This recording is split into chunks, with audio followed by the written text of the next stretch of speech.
എന്താ മക്കളെ ഒരു സപ്പോർട്ട് ഇല്ലാത്ത എല്ലാത്തിനും സപ്പോർട്ട് ചെയ്താണ് നമ്മുടെ മോർണിംഗ് റൊട്ടീനാണ് കേട്ടോ ഇത്. അതെന്നെ നമ്മൾ രാവിലത്തേക്കുള്ള ഫുഡ് ഉണ്ടാക്കുകയാണ്. അതിനു വേണ്ടി ഞാൻ നാട്ടിൽ നിന്ന് കൊണ്ടുവന്നിട്ടുള്ള അരിപ്പൊടി എടുത്തിട്ടുണ്ട്.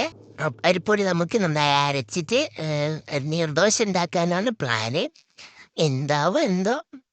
ഇതിന് വേണ്ടി നമ്മൾ അരിപ്പൊടി എടുത്തിട്ട് ഷാഞ്ചി ചേട്ടൻ പറഞ്ഞ പോലെ അളവിന് എടുത്തിട്ട് വെള്ളമൊക്കെ ഒഴിച്ചിട്ട് സെറ്റാക്കുന്നുണ്ട്.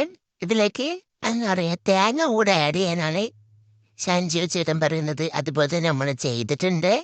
പിന്നെ നിർബന്ധമായിട്ടുള്ള കാര്യമാണല്ലോ ഉപ്പ്, അതുകൂടെ ചേർത്ത് നമുക്കിത് നന്നായി ഒന്ന് മിക്സ് ചെയ്തെടുക്കാലോ. അപ്പൊ ഗൈസ് ഒന്ന് ചില്ല, നമുക്ക് ഡാൻസ് കളിക്കാം. നീർദോശ ഉണ്ടാക്കിയെടുക്കാൻ വേണ്ടിയിട്ടുള്ള പാത്രമൊക്കെ കൈ വൃത്തിയാക്കി എടുക്കുന്നുണ്ട്.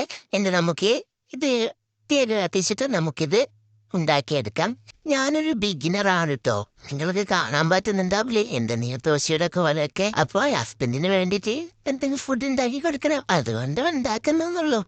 അപ്പോൾ ഇന്നലെ ബാക്കി വന്നിട്ടുള്ള സാമ്പാർ ഉണ്ടായിരുന്നു കേട്ടോ. അത് നമ്മൾ ചൂടാക്കി എടുക്കുന്നുണ്ട്. വേറെ ഉണ്ടാക്കിയ വേസ്റ്റോ അതുകൊണ്ടാണ് കേട്ടോ. അപ്പോൾ എല്ലാവരും ഫോളോ ചെയ്ത് സപ്പോർട്ട് ചെയ്താണേ.